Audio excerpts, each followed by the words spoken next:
page 5 of our review packet for chapter 1. Let's see. So this one's still a volume question. So we'll let this play. The only difference here is now it's got a percentage involved, and they want the percent of empty. So they're giving us the amount that's full, and they want the percent that's empty. So take it through that. All the units of measure are the same, so we can just go ahead and multiply. Subtract the 1680 to see that there's 560 cubic inches remaining or empty. And then divide by the total or cross multiply. Really doesn't matter which way you do that. Okay, so next we're looking at population density, but instead of a 3D, it's actually just an area of a circle for our space. So remember, the way we did volume was, not volume. The way we talked about density in class was stuff over space, and this time the space is going to be area for us. The diameter is 51, so that's the radius is going to change to 25.5. The other one's going to be 37.5. Okay, so we'll get the area of both of those, and then we'll divide the bacteria divided by the space or the area. So that's what's going to take you through. Area of a circle is pi r squared. So the area of the smaller one is 2042. The area of the larger one is 4417. Now, we're going to go ahead and take care of the density. The smaller one has 40,000. The larger one has, I believe, I can't remember, 72,000. Okay. So which one is more densely populated?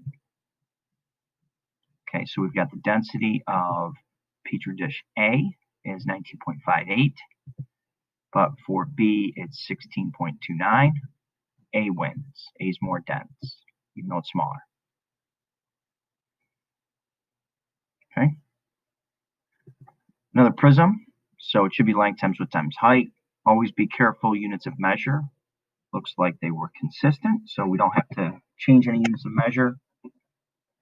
And then this time they give us a density, and this density really leads us. Whenever you see the word per, that means that's kind of implying divide. So put pounds over feet, cubic feet. So the per is your indicator to divide. The minute you see pounds per cubic foot or something per, think density. So this is a density problem. After we get the volume, that's the cubic feet, that's what belongs in the bottom. Okay, cubic feet is your volume. So then we'll solve for pounds eventually. There's a couple ways to do this. So we'll go ahead and get the volume of that prism, 408. Now, you could, instead of proportions, what we could do is, right from here, 0.25 equals x over 408. That's another way to do it. Okay, but I decided to set up a proportion. Okay, and pounds over cubic feet consistently. So that's all that was. This happens to have us multiplying, so it's 102.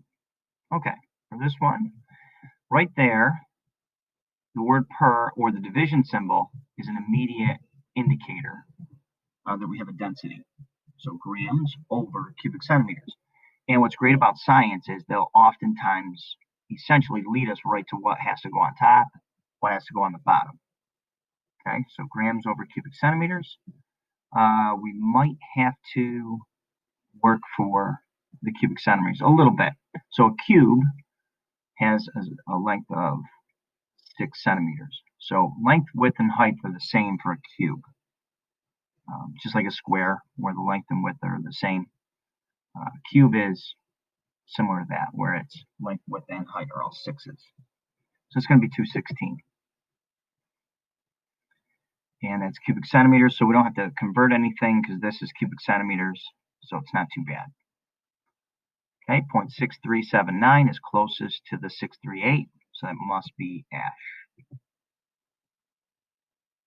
Okay, that is it.